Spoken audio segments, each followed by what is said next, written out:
Dear students, we are going to see some of the MCQs from the topic number 1, that is the rise of nationalism in Europe. So we are covering around 25 MCQs here. So let's go for that. The first clear expression of nationalism in Europe came up with. The answer is French Revolution. So do not write any other answer than this.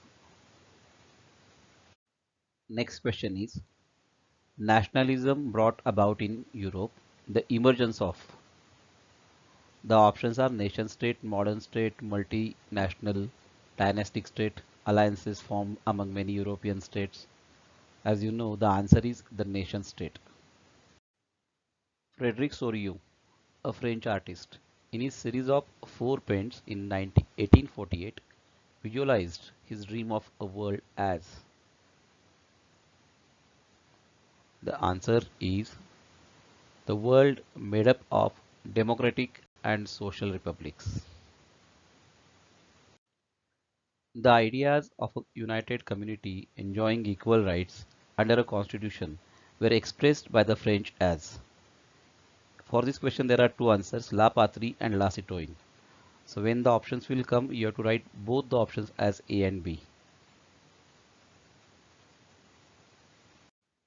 The Civil Code of 1804, which is also known as the Napoleonic Code, established A. Equality before the law, B. Secured the right to property, C. Did away with all the privileges based on the birth. As we know, all these options are correct. So the answer will be D, that is all of the above. What kind of political and constitutional change was brought about by the French Revolution? Option A is it ended the absolute monarchy. B. It transferred power to a body of French citizens. C. It proclaimed that henceforth people would constitute the nation and shape its destiny. All these things were done by the French revolutionaries. So that is why the option D is correct. That is all of the above. Name one kind of revolt that started in Europe in 1848. As we know, 1848 was the age of revolutions, but the most important revolutions were by the artisans, industrial workers, and peasants.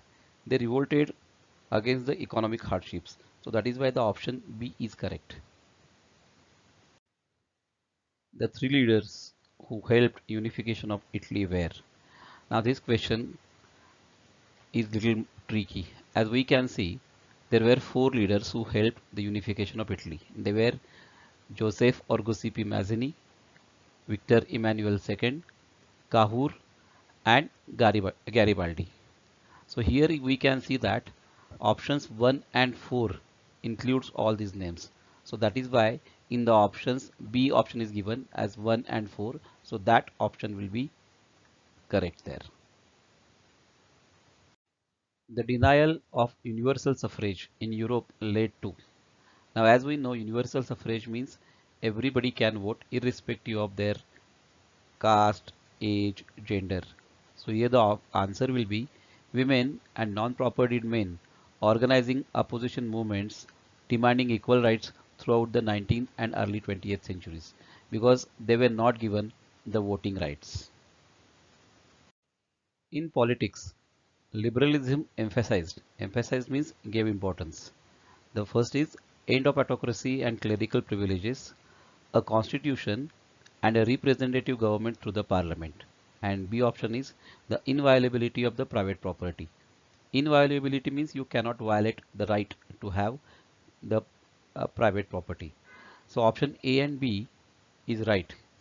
The third option, that is the right to vote,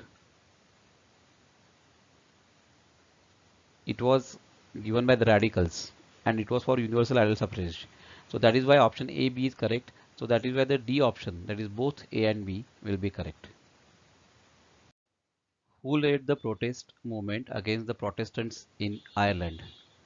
The answer here is Wolfe Tone, because if you see other options, Garibaldi, Mazzini and Cavour, they are associated with the Italian Revolution, and Wolfe Tone only will be the now correct answer.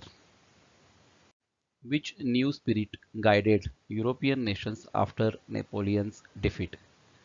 The option is conservatism. Because fascism, Nazism, these are modern concepts, and even communism. And conservatism, as we know, after 1815, the Treaty of Vienna, the conservatives came together to discuss the changes in the Europe. So that is why the option B, conservatism, is correct. This is an easy question. Who remarked, when France sneezes, the rest of Europe catches cold? And the answer is B, that is Metternich.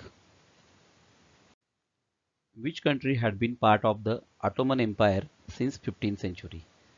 And the answer is Greece, because Spain, France, Germany, they were never part of the Ottoman Empire. Name the Italian revolutionary from Genoa. Now it is a part in Europe, and as we know, the Joseph Mazzini is the right answer. Which language was spoken for the purposes of diplomacy in the mid 18th century in Europe? And as we know, the option is French. Which is the correct definition of the term plebiscite? The option D is correct. A plebiscite is a direct vote by which all the citizens of a region are asked to accept or reject a proposal. So option D is correct. Which one of the following countries was appreciated as the cradle of European civilization by poets and artists? Now the answer is Greece. L, the measuring unit in Germany, was used to measure. Germany means previous Prussia. The options are cloth, thread, land and height. So answer is A, cloth. The main function of the Prussian Zollverein was to. The option B is correct. That is to abolish tariff barriers. Which one of the following is true regarding the ideas promoted by Mazzini? So option A, as you can see, an opposition to monarchy and support to a democratic republic. Actually, it was in Italy. So the option A is right. Which one of the following was not implemented under the Treaty of Vienna of 1815? We can see that option D, diluting the German Confederation of 39 states, which later it was known as Zollverein. It was kept intact. So the answer is D. What happened to Poland at the end of the 18th century? Which of the following answers is correct? So if you see all the answers, the answer D, that is Poland was partitioned at the end of 18th century by the three great powers, that is Russia, Prussia and Austria. So option D is right. Who played the leading role in the unification of Germany? As we see the options, option B is right, that is Otto von Bismarck. Who amongst the following Italian leaders was neither a revolutionary nor a democrat? If we see the options, the option B is right, Cavour, because he was an aristocrat, and like Mazzini and Garibaldi, he was neither revolutionary, or like Victor Emmanuel too, he was not a king. So option B is right, that is Cavour. Thank you very much for listening. If you like the content, press like. Thank you.